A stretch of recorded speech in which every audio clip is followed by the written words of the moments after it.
João capítulo 17, 1 ao 19. E a palavra do Senhor nos diz o seguinte: depois de dizer isso, Jesus olhou para o céu e orou: Pai, chegou a hora, glorifica o teu Filho, para que o teu Filho te glorifique, pois lhe deste autoridade sobre toda a humanidade, para que conceda a vida eterna a todos os que me deste. Esta é a vida eterna, que te conheçam, o único Deus verdadeiro, e a Jesus Cristo, a quem enviaste. Eu te glorifiquei na terra, completando a obra que me deste para fazer. E agora, Pai, glorifica-me junto a ti com a glória que eu tinha contigo antes que o mundo existisse. Eu revelei teu nome àqueles que do mundo me deste.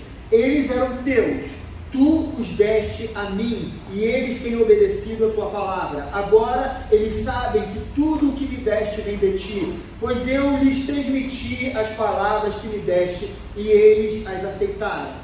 Eles reconheceram de fato que vim de ti, e creram que me enviaste. Eu rogo por eles. Não estou rogando pelo mundo, mas por aqueles que me deste, pois são teus. Tudo o que tenho é teu, e tudo o que tens é meu, e eu tenho sido glorificado por meio deles. Não glorifiquei mais no mundo, não ficarei mais no mundo, mas eles ainda estão no mundo, e eu vou para ti. Pai Santo, protege-os em teu nome, o nome que me deste, para que sejam um, assim como somos um. Enquanto estava com eles, eu os protegi e os guardei no nome que me deste. Nenhum deles se perdeu, a não ser aquele que estava destinado à perdição, para que se cumprisse a Escritura. Agora vou para ti, mas digo estas coisas enquanto ainda estou no mundo, para que eles tenham a plenitude da minha alegria. Dei-lhes a tua palavra, e o mundo os odiou, pois eles não são do mundo, como eu também não sou. Não rogo que os tires do mundo, mas que os proteja do maligno. Eles não são do mundo, como eu também não sou. Santifica-os na verdade. A tua palavra é a verdade. Assim como me enviaste ao mundo, eu os enviei ao mundo em favor deles, e eu me santifico para que também eles sejam santificados pela verdade. Amém. Vamos orar. Pai, nós mais uma vez pedimos a ti que o teu Espírito Santo ilumine o nosso entendimento, para que a tua palavra ela possa fazer toda a diferença na nossa vida, que ela venha a nos abençoar e nos ajudar a viver o nosso discipulado do dia a dia. Nós oramos assim, dependentes de ti, no nome de Jesus. Amém. Queridos, nesse capítulo, nós que estamos fazendo a nossa leitura devocional e acompanhando ali, o desenrolar dos fatos, aquilo que o apóstolo João nos fala nesse último, nesse quarto evangelho, aquela visão mais diferente de todos os quatro evangelhos. Quando a gente vai acompanhando a leitura e a gente chega no capítulo 17, nós percebemos que o Calvário estava já às portas, faltava pouco tempo, o trabalho de Jesus na vida dos discípulos já havia sido concluído. Durante todo o tempo que Jesus esteve aqui, por mais que ele tenha pregado, através das suas palavras e de seus atos, a gente percebe que ele foi mal interpretado pelas pessoas. Apesar de seus milagres e prodígios, ninguém entendia claramente quem era Jesus. Cada um dava uma versão pessoal sobre a pessoa de Cristo. Os religiosos, eles diziam, lendo aqui no Evangelho de João, que Jesus era um endemoniado. A multidão que via os milagres, eles diziam que Jesus era um tipo de profeta. Os discípulos, eles entendiam que Jesus era o Messias, mas para eles o reino de Jesus era um reino político, era um reino secular. Quando, queridos, o verbo ele se torna carne, quando Jesus ele se transforma em homem, ele não veio com um manual de instrução. Ele dizia quem ele era, ele próprio falava a respeito de si. E a gente vê nesses capítulos que nós temos lido no Evangelho de João, que ele dizia ser o Filho de Deus, ele dizia ser maior que Abraão, ele dizia ser maior que Moisés, ele dizia ser maior do que o próprio milagre do maná no deserto. Ele falava: eu sou o pão vivo que desceu do céu, eu sou a porta para Deus, eu sou o bom pastor que dá a vida pelas ovelhas. Ele era a água da vida que saciava a sede eterna da humanidade.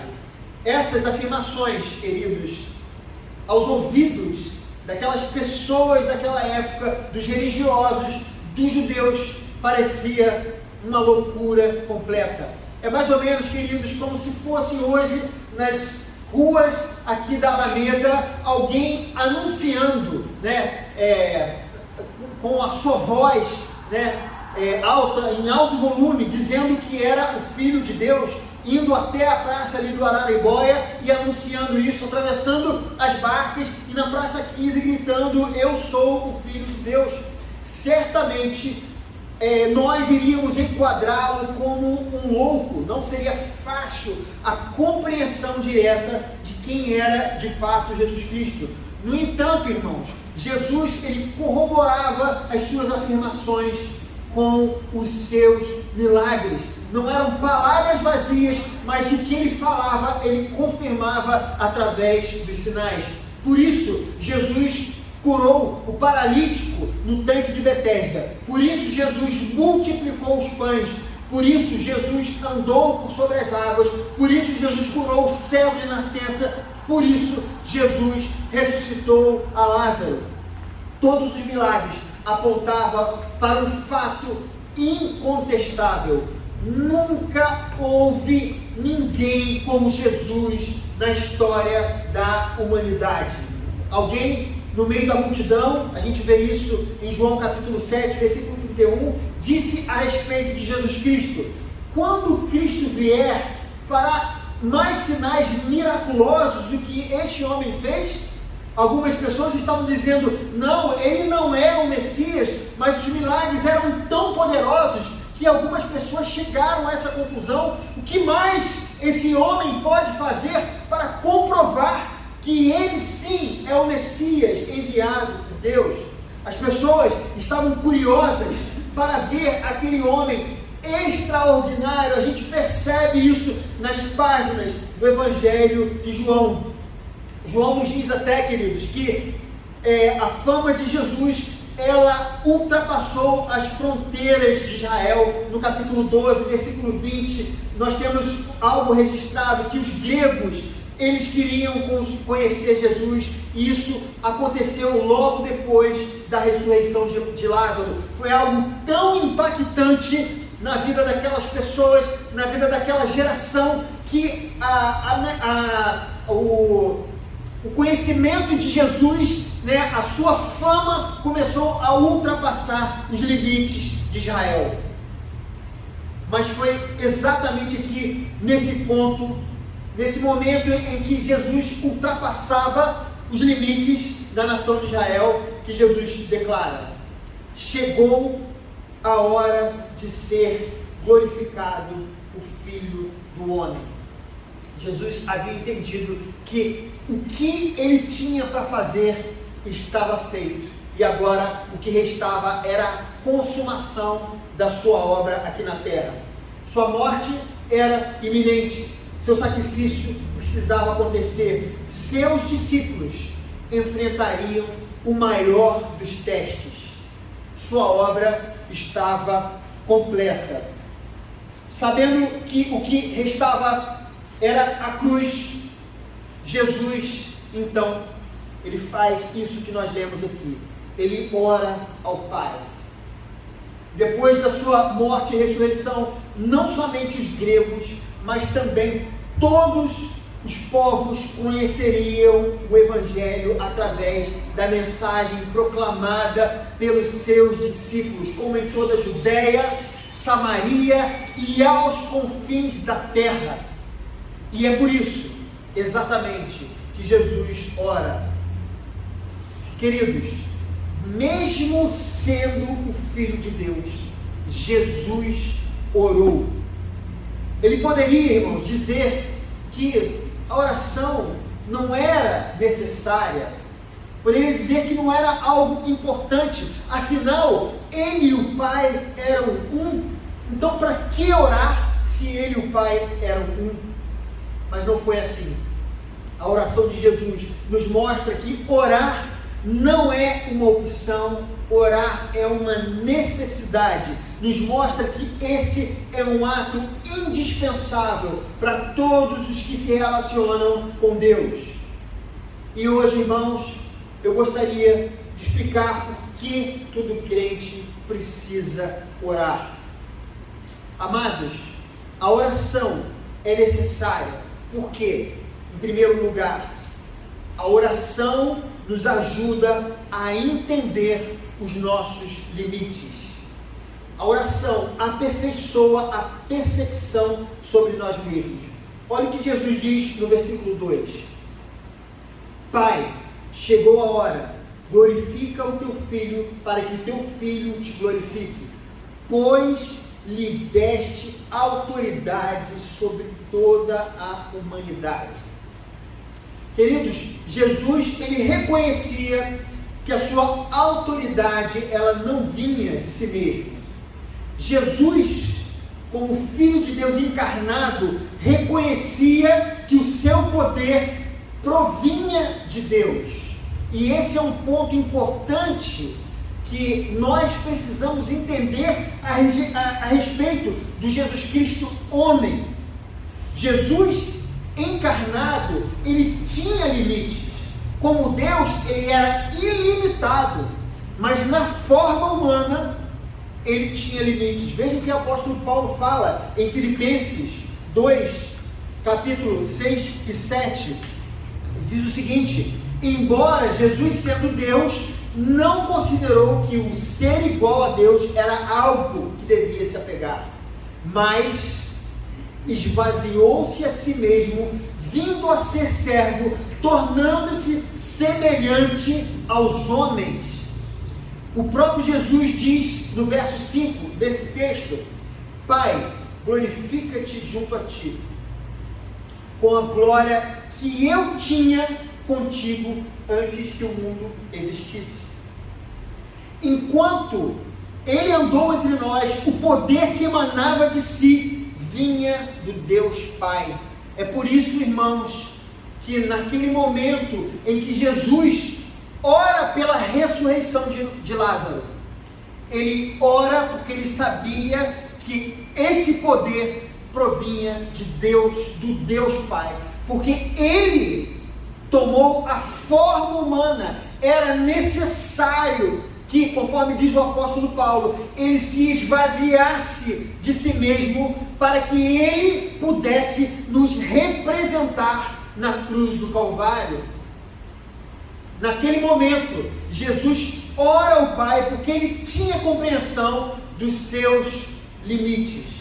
Enquanto andou entre nós, o poder que emanava de si vinha do Deus Pai. Nessa oração, Jesus nos mostra sua subordinação ao Pai, sua dependência, sua entrega à vontade divina. Jesus reconhece os limites da sua ação enquanto esteve aqui. Portanto, irmãos, a oração é fundamental para conhecermos os limites da nossa ação e o poder sem limites do Deus que nós servimos. Quando nós oramos, quando nós chegamos naquele momento em que a gente vê que não tem solução para as questões que estamos vivendo, nós compreendemos que o nosso Deus, ele sim tem poder, e nós nos subordinamos à sua vontade. Orar é se subordinar à vontade de Deus, é entender a sua limitação. Por isso, nós precisamos orar, porque somos limitados em nossa ação. Muitas vezes, nós não paramos para orar porque nós achamos que temos força e nos esforçamos e nos matamos de tanta força, quando na verdade, muitas vezes, éramos para largar tudo e debruçar os nossos pedidos, lançar os nossos pedidos, as nossas súplicas diante do Senhor, reconhecendo o seu poder. Em segundo lugar, irmãos, a oração aprimora a nossa percepção da vontade de Deus. Olha o que diz o versículo 4. Eu te glorifiquei na terra, completando a obra que me deste para fazer. Na oração, Jesus reconhece que a obra que ele tinha para fazer foi Deus que lhe deu. Jesus está ciente que ele havia sido comissionado pelo Pai para morrer pelos nossos pecados. Ele diz, completando a obra que me deste para fazer. Na oração, irmãos, ele demonstra pleno conhecimento do cumprimento da vontade divina em sua vida. O crente que não ora é um crente perdido. É alguém que não sabe de onde veio, nem para onde vai. Não entende o mover de Deus em sua vida. Não compreende a vontade de Deus. Reclama todas as vezes que as coisas não andam bem. E reputam a sorte as bênçãos recebidas.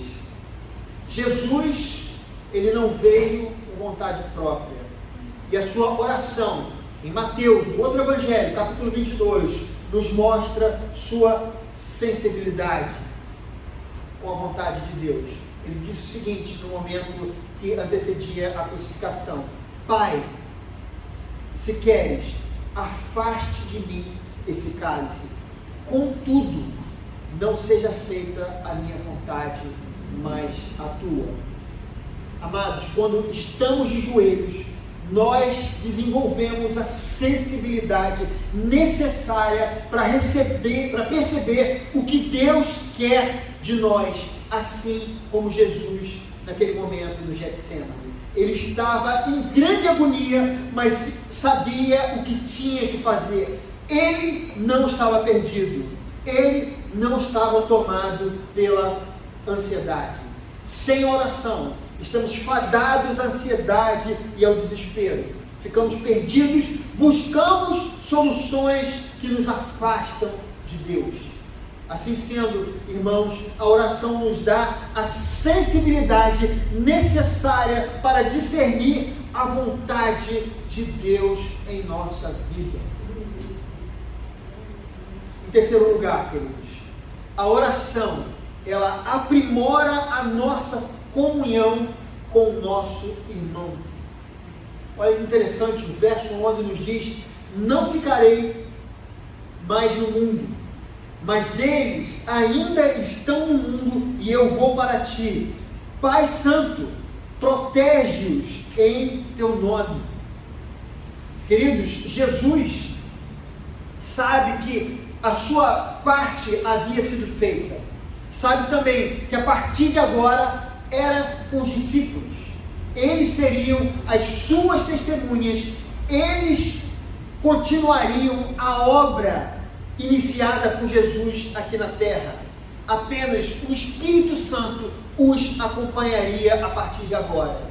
E sua petição, a petição de Jesus no versículo 11, era que o Pai os protegesse, que eles fossem um. No versículo 13, que eles tivessem a plenitude da alegria, porque eles seriam perseguidos, que Deus os protegesse do maligno, no versículo 15, e que eles fossem santificados, no versículo 17.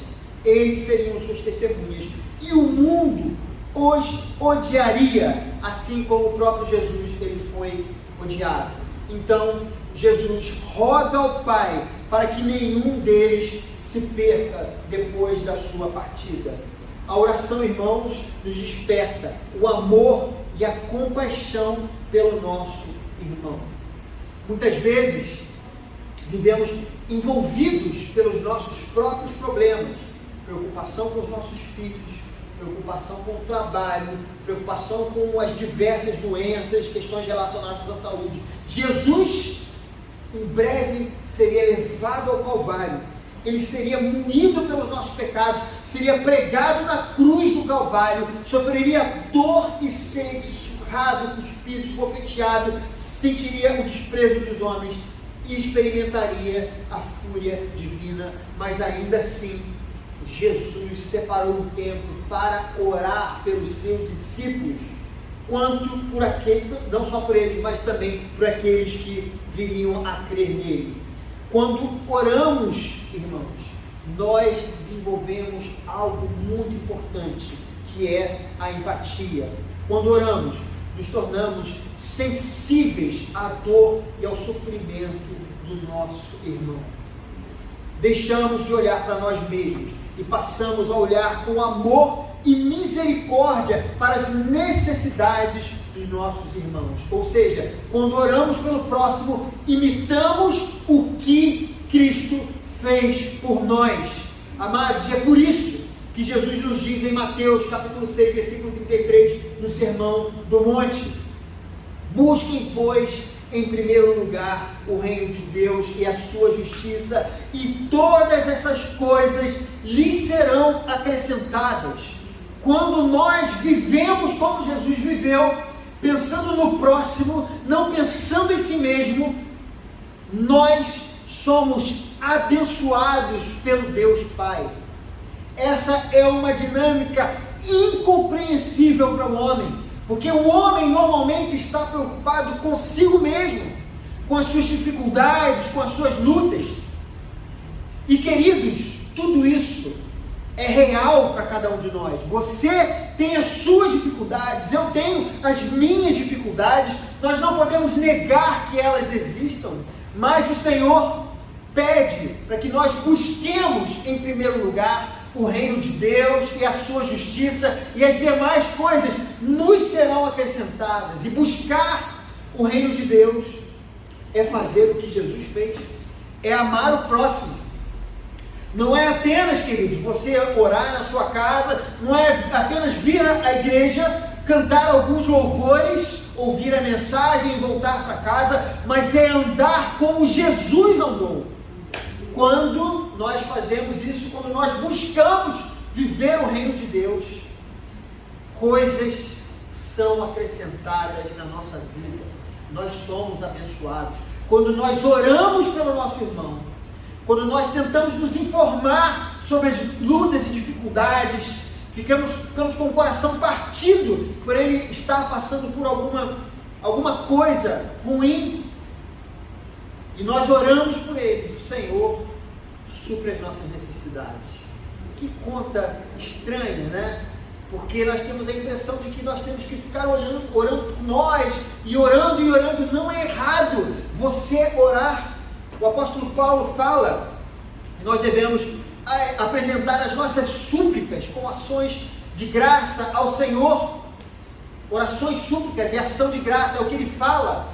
Você precisa orar pelas suas dificuldades, pelas suas lutas, mas também nós precisamos desenvolver a sensibilidade de orar pelo próximo. Isso é bênção para você. Foi isso que Jesus fez. Foi isso que ele nos ensina quando ele faz essa oração. Foi isso que ele nos ensinou quando ele se entregou, ele se importou comigo, se importou com você. Assim sendo, enquanto cuidamos do nosso irmão, o Senhor, ele cuida de nós. Queridos, eu queria concluir essa mensagem dizendo que a morte de Jesus teve um único objetivo: nos tornar propícios ao Pai. Estávamos mortos em nossos delitos e pecados, mas a cruz nos aproximou de Deus, nos tornou aceitáveis, nos abriu um canal de comunicação com o Pai. A oração é nada mais do que a essência da obra redentora de Jesus. Jesus nos abriu o caminho para que nós pudéssemos falar com o Pai, e a oração é um diálogo que nós fazemos com o Deus Pai. Esta é a confiança que temos, 1 João 5,14, que ao nos aproximarmos de Deus, se pedirmos alguma coisa de acordo com a sua vontade, Ele nos ouve. E nos ouve por causa do sacrifício de seu Filho na cruz do Calvário. Não desperdice essa oportunidade de estar na presença de Deus. A oração para nós, ela não é uma opção, ela é uma obrigação, ela é uma necessidade. Um crente que não ora é um crente alienado, um crente que não conhece o seu próprio Deus, é um crente que não desfruta de sua presença, nem de um relacionamento com Ele. Queridos, nós precisamos estar de joelhos na presença de Deus. Nós precisamos ouvir a sua voz. Precisamos orar uns pelos outros. Precisamos orar para que Deus nos livre do maligno. Não se engane, estamos numa trincheira, estamos numa batalha. O inimigo tem estado furioso, ele quer quebrar a comunhão dos santos. Ele quer que recuemos. Mas nós não vamos retroceder, nós vamos interceder. Vamos pedir ao Senhor que sustente essa igreja, que sustente o nosso irmão. Vamos orar uns pelos outros. Nós vamos orar pelo nosso bairro. Nós vamos orar pelos que estão doentes. Nós vamos orar pelos que estão passando aflições. Essa é a vontade de Deus, o nosso Pai. Que essa igreja caia de joelhos na presença do Deus Todo-Poderoso. Esteja sensível a essa vocação, que é a vocação de todo discípulo, a oração. Que Deus nos abençoe, em nome de Jesus. Amém. Vamos orar. Pai, ajuda-nos nesse momento a ter a compreensão, o entendimento vindo do Teu Espírito Santo, da necessidade que temos da oração. Que a nossa vida possa ser uma vida daqueles que estão de joelhos, reconhecendo a sua grandeza, o seu poder, reconhecendo a sua vontade, entendendo a sua vontade, e sendo aqueles que se preocupam com o próximo. Ajuda-nos a viver dessa forma, assim como viveu Jesus, assim como nos ensinou Jesus. Nós oramos assim, no nome de Jesus. Amém. O apóstolo Paulo, 1 Coríntios, capítulo 11, versículo 23 a 26, nos diz o seguinte: Hoje recebi do Senhor o que também lhes entreguei, que o Senhor Jesus, na noite em que foi traído, tomou o pão e, tendo dado graças, partiu e disse: Isto é meu corpo, que é dado em favor de vocês, façam isso em memória de mim. Da mesma forma, depois da ceia, ele tomou o cálice e disse: Este cálice é a nova aliança no meu sangue. Façam isso sempre que beberem em memória de mim. Porque sempre que beberem, se comerem deste pão e beberem deste cálice, vocês anunciam a morte do Senhor até que Ele venha.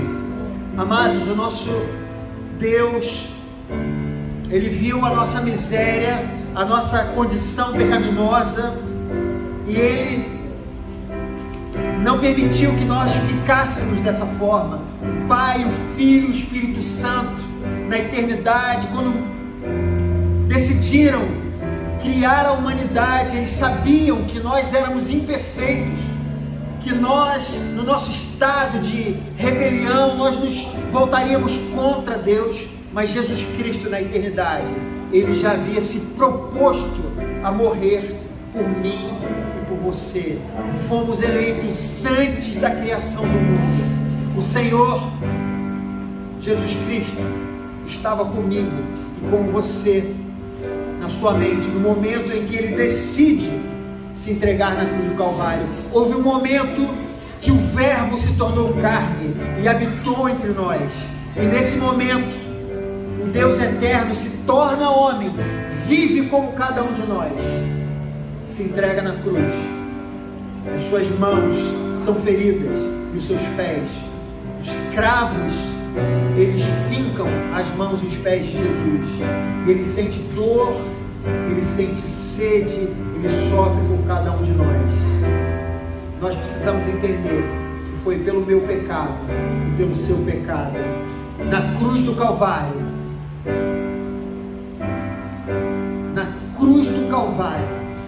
Jesus demonstra a sua ira pelo homem, mas demonstra o seu amor.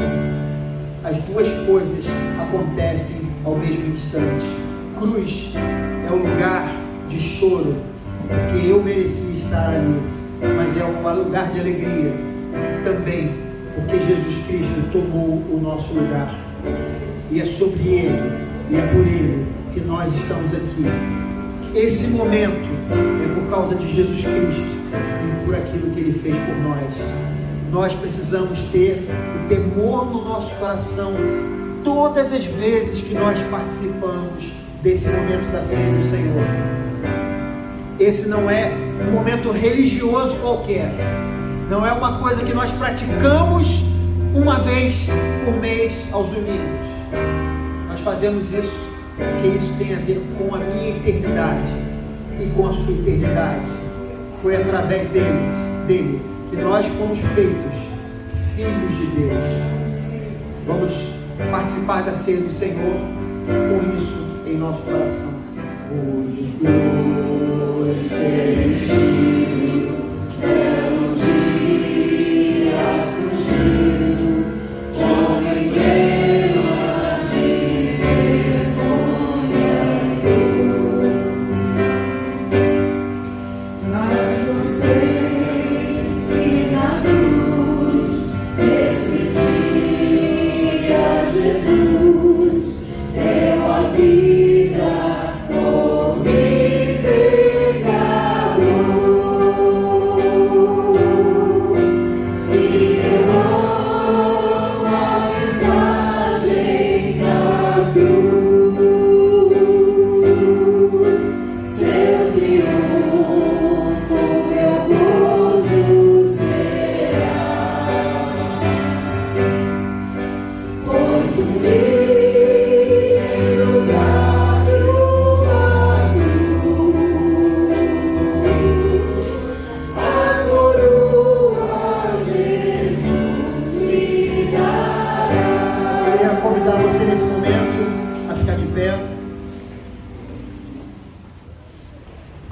Pegue o pão nesse momento, cálice.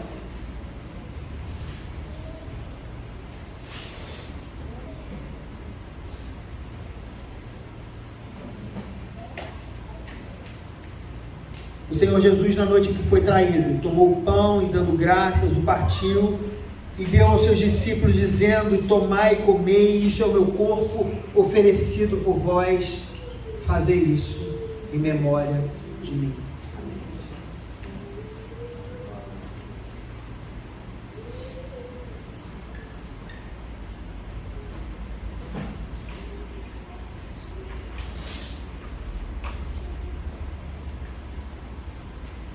Por semelhante modo, nosso Senhor também tomou o cálice depois de haver ceado, e tendo dado graças, o deu aos seus discípulos, dizendo: este cálice é a nova aliança no meu sangue.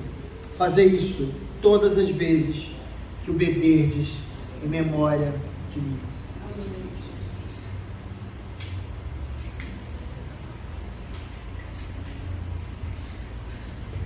Oremos, irmãos. Senhor, santifica-nos, ó Pai. Santifica-nos, Senhor Deus, nesse momento. Nós compreendemos a nossa condição. Sabemos, Senhor Deus, que a salvação, ela não vem pelos nossos atos, mas que os nossos atos de santidade, as nossas obras, elas são um reflexo da nossa salvação. O Senhor, Ele se entregou primeiro, Ele decidiu entregar a sua vida por nós, sendo nós ainda pecadores. Ele decidiu se entregar por nós antes da fundação do mundo, antes de sequer nós, ou os nossos pais, ou os nossos avós, ou seja lá quem for, ou antes de existir a humanidade. O Senhor já havia proposto a morrer por cada um de nós. Senhor, o meu nome, o nome de cada irmão que aqui estava no seu coração, estava na sua mente. E por isso, Senhor Deus, nós queremos continuar nesse pacto da graça, nessa aliança da graça contigo, entendendo que não foi por mérito. O Senhor não encontrou nada de especial no nosso coração. Pelo contrário, estávamos mortos em nossos delitos e pecados, mas o Senhor vivificou o nosso espírito. E hoje, nós olhamos para a ceia do Senhor aqui e nós compreendemos a profundidade e a seriedade. Foi por mim, foi por cada irmão aqui, foi pela igreja de Jesus Cristo que ele sofreu, que ele foi agredido, insultado, cuspido pela multidão. Nós estávamos lá também, Senhor Deus. Não presencialmente, mas o espírito humano, a rebeldia, que também habita o nosso coração, estava lá. E foi crucificado ali na cruz do Calvário. O Senhor carregou a nossa rebeldia na cruz e ele sofreu por nós. Ajuda-nos, Senhor Deus, a compreender isso, para que nós possamos verdadeiramente participar da mesa eterna, aquela mesa na qual essa apenas faz menção, Senhor Deus. Essa aqui, essa mesa física, ela é imperfeita. A mesa perfeita será aquela quando estivermos para sempre contigo na eternidade. Essa mesa representa aquele momento que estaremos reunidos como uma família, Senhor Deus. O Pai, o Filho, o Espírito Santo e nós que fomos adotados eternamente por Jesus Cristo. Bendito o Senhor por essa realidade. E que a gente possa viver o nosso dia a dia com isso em nossas mentes. Ajuda-nos amanhã, terça-feira, quarta-feira, semana que vem, daqui a 5 anos, a viver com esse entendimento em nossas mentes. Que nós possamos representar Jesus enquanto estivermos aqui. Que possamos ser um espelho de Jesus Cristo. Que possamos iluminar esse mundo, essa vida, com a maneira na qual nós nos portamos aqui, até que Jesus venha, ou até que Ele venha nos buscar. Que a gente mantenha a esperança de que há uma herança muito maior e muito melhor do que essa que nós experimentamos. É muito bom, Senhor, participar dessa aliança. Somos muito abençoados e felizes porque o Senhor está conosco todos os dias, mas há algo muito melhor nos esperando na eternidade, e é isso, e é assim que a gente quer viver, olhando para frente, olhando para Jesus Cristo, o Cordeiro que foi morto pelos nossos pecados, como diz João: eis o Cordeiro de Deus que tira o pecado do mundo. O pecado do mundo é o meu, o pecado do mundo é o do meu irmão que está aqui. É da igreja de Jesus Cristo. Nós oramos assim, no nome de Jesus. Levante as suas mãos agora nesse momento, com as palmas voltadas para cima, e receba a bênção. E o Deus da paz, que pelo sangue da aliança eterna trouxe de volta dentre os mortos o nosso Senhor Jesus, o grande pastor das ovelhas, os aperfeiçoe em todo bem, para fazer a vontade dele, e opere em nós o que lhe é agradável, mediante Jesus Cristo, a quem seja a glória para todos sempre. Amém e amém. Que o Senhor te abençoe no nome de Jesus. Vou receber você ali na porta.